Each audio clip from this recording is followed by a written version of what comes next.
ఆంధ్రప్రదేశ్లో మైనింగ్ వ్యవహారాలు ఒకళ్ళ చేతుల్లోంచి ఒకళ్ళ చేతుల్లోకి మారినాయి అంతే తప్ప ఆ వ్యవహారాలు ఏవి అందులో అవినీతి కానీ దౌర్జన్యం కానీ గోండాయిజం కానీ ఏం మారలా. ఒకప్పుడు జగన్ మైనింగ్ కంపెనీలల్లా ఇవాళ లోకేష్ మైనింగ్ కంపెనీలో లేకపోతే టీడీపీ మైనింగ్ కంపెనీలో అయినాయి అంతే తప్ప లోకేష్ గారి పేరు ఎందుకు తీసుకుంటున్నామంటే ఆయనే చెప్పారు ఇవాళలో మేము ఇవన్నీ మార్చేస్తాం, మీకు ఎటువంటి పాలసీ కావాలో తెల్లకాయ ఇస్తామా దాని మీద రాసి ఇవ్వండి మీరు చెప్పినట్టు చేస్తామని.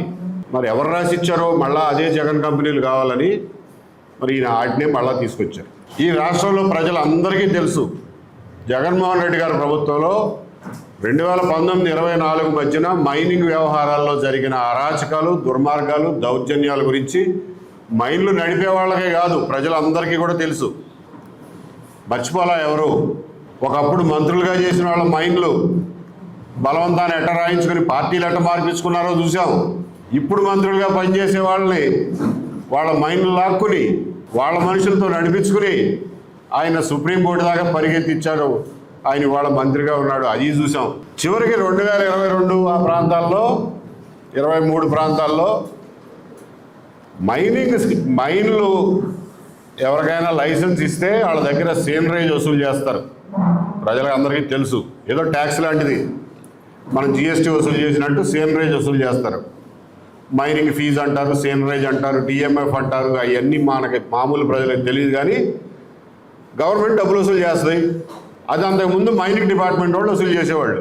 గ్రానైట్ తీస్తే క్యూబిక్ మీటర్కి ఇంత, లేకపోతే టన్నుకి ఇంత, లేదా లారీకి ఇంత అని చెప్పి వసూలు చేసేవాళ్ళు. అంతకుముందు మైనింగ్ డిపార్ట్మెంటే కలెక్ట్ చేసేవాళ్ళు. సరే ఎంతో కొంత గవర్నమెంట్కి ఆదాయం వచ్చేది.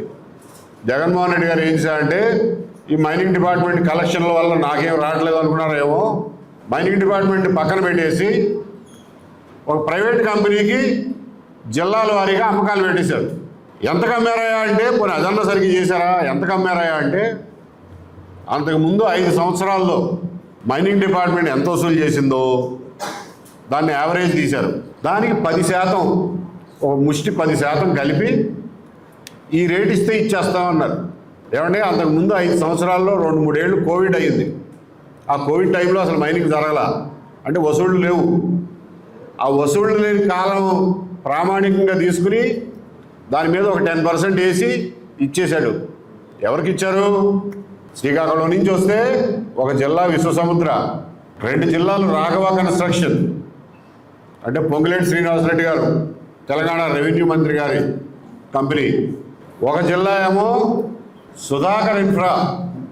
ఎవరయ్యా సుధాకర్ ఇన్ఫ్రా అంటే జలమలశెట్టి సునీల్ గారు, రావులపాలెం అప్సరా మోహన్ రెడ్డి గారు, బాలం సుధీర్. ఈ బాలం సుధీర్ అనే ఆయన పేరు ఈ మధ్య మీరు బాగా ఇంటా ఉండుంటారు. ఎందుకంటే ఇప్పుడు అన్నీ ఆయనే చక్రం తిప్పుతున్నారు అని చెప్పి పేపర్లో వస్తున్నాయి. ఎంతవరకు నిజమో ఎంతవరకు అబద్ధమో తెలియదు కానీ సో వీళ్ళ కంపెనీకి ఈస్ట్ గోదావరి ఇచ్చారు.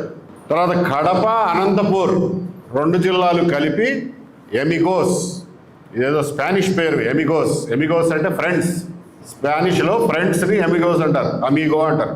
అమీగోస్ ఏ ఫ్రెండ్స్కి ఇచ్చారయ్యా అంటే పెద్దిరెడ్డి రామచంద్రారెడ్డి గారు, చెవిరెడ్డి భాస్కర్ రెడ్డి గారు, వాళ్ళిద్దరికి ఇచ్చారు. ఇక గుంటూరు జిల్లా ఏఎంఆర్ అనే కంపెనీకి ఇచ్చారు. అది అప్పట్లో ఆయన ఇచ్చినటువంటి 7 జిల్లాల కాంట్రాక్టులు. ఎంతకి ఇచ్చారు? కరోనా టైంలో ఎంత డబ్బులు వసూలైనాయో సుమారుగా ఆ రేంజ్లో ఇచ్చారు. సరే అందరూ తీసుకున్న వాళ్ళందరూ బాగానే సంపాదించుకున్నారు, అది అయిపోయింది. అప్పట్లోనే ఈ ప్రైవేట్ కంపెనీలు రోడ్ల మీద పడి జనాన్ని ఆఫ్ చేసి, ట్రాక్టర్లు ఆఫ్ చేసి, మట్టి తీసుకెళ్ళనీయకుండా, గ్రావెల్ తీసుకెళ్ళనీయకుండా, అరే ఇంటి ముందు పల్లం మెరక చేసుకోవడానికి గ్రావెల్ తీసుకెళ్తున్నా కానీ ఆపి డబ్బులు వసూలు చేయడం అప్పట్లోనే జరిగింది. దాని మీద గొడవలైనవి, పేపర్లో వచ్చింది. అప్పుడు యువగళంలో లోకేష్ గారు ఇచ్చినటువంటి ప్రామిస్లు ఏంటంటే చూసారా ఎంత దారుణంగా ఉందో. రాయల్టీ కలెక్షన్లు కూడా ప్రైవేటైజ్ చేశారు. వాళ్ళు ఏమో అందరిని ఏడిపిస్తున్నారు. మేము వచ్చి మొత్తం మార్చేస్తాం, పాత సిస్టమ్ తీసుకొస్తాం, మీకేం పాలసీ కావాలో తెల్లకాయ తీస్తున్నాను రాసివ్వండి అన్నారు. అయిపోయిందా సంబడం? ఎలక్షన్స్ అయిపోయినాయి. ఎలక్షన్ అయిపోయిన వెంటనే కొంత రెవల్యూషన్, విప్లవం వచ్చింది. మేము ఈ ప్రైవేట్ కంపెనీలు కట్టం పోమని చెప్పి జనం కొంచెం ఎదురు తిరిగారు. తిరిగితే ఒక 3 నెలల పాటు మైనింగ్ డిపార్ట్మెంట్తోనే నడిపించారు, మైనింగ్ డిపార్ట్మెంట్తోనే వసూలు చేయించారు. జనం కొంచెం మెత్తబడిపోయి దాదాపుగా ఇది వైసీపీ 2.0 గవర్నమెంట్ లాగా ఉంది అనే నిర్ణయానికి వచ్చిన తర్వాత అప్పుడు మళ్ళీ టెండర్లు తెరిచారు. పాత సిస్టమ్ అంటే ఆయన చెప్పింది అప్పుడేమో పాత సిస్టమ్ అన్నాడు, ఇప్పుడు పాత సిస్టమ్ అంటే జగన్ సిస్టమ్ అని మళ్ళీ తెచ్చాడు. ఆయన లెక్కలో పాత సిస్టమ్ అంటే అదంట, మనకే అర్థమై సావాలా. సో జగన్ సిస్టమ్ తీసుకొచ్చాడు. ఏం చేశారు, 5 జిల్లాలకి టెండర్లు పిలిచారు. 5 జిల్లాలు, సరే ఏం జిల్లాలు అన్నది అప్రస్తుతం, ఇవన్నీ మర్చిపోతారు మీరు. 5 జిల్లాలకి ఏ రేటుకి ఇస్తావయ్యా అని అంటే జగన్మోహన్ రెడ్డి గారు ఏ రేటుకి ఇచ్చాడో దాని మీద ఇంకొక 10%, దాని మీద ఇంకొక 10% కలిపి ప్రభుత్వం సర్కారు వారి పాట పెట్టారు. సర్కారు వారి పాట ఎంతంటే జగన్ గారి పాట ప్లస్ 10%. జగన్ గారి పాట ఎంతంటే కరోనాలో వసూలైన మొత్తం. మీకు ఇప్పుడు అర్థమైంది కదా ఎంతెంత రేట్లకు పెట్టారో. అబ్బో, రాష్ట్రానికి ప్రభుత్వం మారిన తర్వాత ఎంత సంపద సృష్టించారో చూసుకోండి ఒకసారి.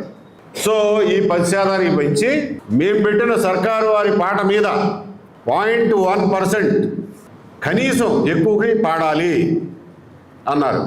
సరేనా, ఆ లెక్కలు వేసుకుంటే 0.1% ఎంత ఉందో లెక్కేసుకుని దాని మీద ఎంత ఎక్కువ పడతారో వాళ్ళకి ఇస్తామన్నారు కదా.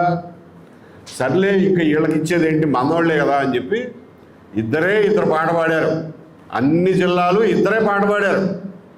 ఏఎంఆర్ ఒకళ్ళు, సుధాకర్ ఇన్ఫ్రా ఒకళ్ళు. ఏఎంఆర్ ఎవరయ్యా అంటే ఎవరో మోహన్ రెడ్డి గారు. సుధాకర్ ఇన్ఫ్రా ఎవరంటే ఈ చల్మలశెట్టి సునీల్ గారు, ఈ బాలం సుధీర్ గారు, ఈ రావులపాలెం మోహన్ రెడ్డి గారు, వీళ్ళ బ్యాచ్. 5 జిల్లాలకి వీళ్ళిద్దరే టెండర్ వేసింది. మూడోవాడు ఎవడు లేడు. మనవాళ్ళే టెండర్ వేసినప్పుడు ఇంకా ఎక్కువ వేయటం ఉంది అని చెప్పి సర్లే నువ్వు దీనికి ఒక 2 రూపాయలు పడాయి, దానికి ఒక 4 రూపాయలు, దానికి ఒక 7 రూపాయలు. గవర్నమెంట్ సర్కారు పాట కంటే పైన వీళ్ళు పాడింది ఎంత అంటే 2 రూపాయల నుంచి 7 రూపాయల వరకు. ఎంతయా కాంట్రాక్ట్ విలువ? 400 కోట్లు, 300 కోట్లు. ప్రకాశం జిల్లాలో అయితే 1100 కోట్లు. 1100 కోట్ల రూపాయల మీద 5 రూపాయలు 6 రూపాయలు పాటకి అమీగోసుకొచ్చేసినాయి కాంట్రాక్టులు. సరే సంపాదించుకోండి. వీళ్ళు పాడిన పాట ప్రకారం నెలకి ఎంత కట్టాలయా మొత్తం 5గురి మీద కలిపి. ఇప్పుడు ఈ 5 జిల్లాల్లో ఒకటి చెప్తాయినండి. ఈ 5 జిల్లాల్లో ఒక జిల్లానే, కర్నూలు జిల్లా ఒక్కటే సుధాకర్కి వెళ్ళింది. మిగిలిన 4 జిల్లాలు ఏఎంఆర్.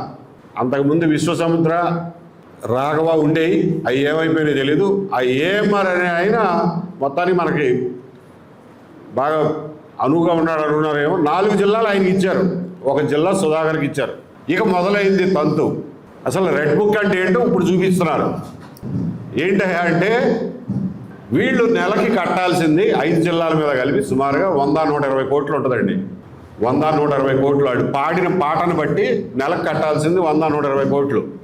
వాళ్ళు వైట్లో, వాళ్ళ వెబ్సైట్ ప్రకారం వైట్లో వాళ్ళకు వస్తున్న రాబడి ఎంత అంటే దాదాపు 250 కోట్లు నెలకి. అంటే నెలకి గవర్నమెంట్కి కట్టాల్సింది కట్టంగా వాళ్ళకు 100 కోట్లు మిగులుద్ది. అది ఈ కాంట్రాక్టు, అది సంపద సృష్టి. ఓకే, సరే ఈ 120 కోట్లన్నా కడతారా అంటే అది కూడా కట్టట్లా. మనవాళ్ళేగా, కడితే ఎంత కట్టకపోతే ఎంత. ఈ 120 కోట్లలో 150 కోట్లలో ఒక 60-70 కోట్లు గవర్నమెంట్ పనులు, రోడ్లు వేయడానికి, బ్రిడ్జిలు కట్టడానికి, మేము గ్రావెల్ సప్లై చేస్తున్నాం, మెటల్ సప్లై చేస్తున్నాం అని చెప్పి దాని కింద మినాయించేసుకుంటున్నారు. గవర్నమెంట్ పనులకు సప్లై చేస్తున్నాం అని చెప్పి. మిగిలిన 60-70 కోట్లన్నా కడుతున్నారా నెల అంటే అది కూడా లేదు. దాదాపుగా ఎప్పుడు చూసినా 3 నెలలు బాకీ పెడుతున్నారు. కాంట్రాక్ట్ ప్రకారం ఏంటంటే ఏ నెలకు ఆ నెల 1వ తారీఖు కట్టేయాలి, 1వ తారీఖుకి కట్టేయాలి. అట్లాంటిది 3 నెలలు పెండింగ్ పెడుతున్నారు. అది సగం. ఇందాక ఆయన అన్నట్టు కాంట్రాక్ట్ విలువ మీద అది ఎందుకు మోదొస్తుంది చూడండి. కాంట్రాక్ట్ వాల్యూ మీద 2.1% స్టాంప్ డ్యూటీ కట్టాలి. స్టాంప్ డ్యూటీ అది కూడా అమీగోసే కదా, మనవాళ్లే కదా అని చెప్పి ఆ స్టాంప్ డ్యూటీ కూడా కట్టించుకోవాలి.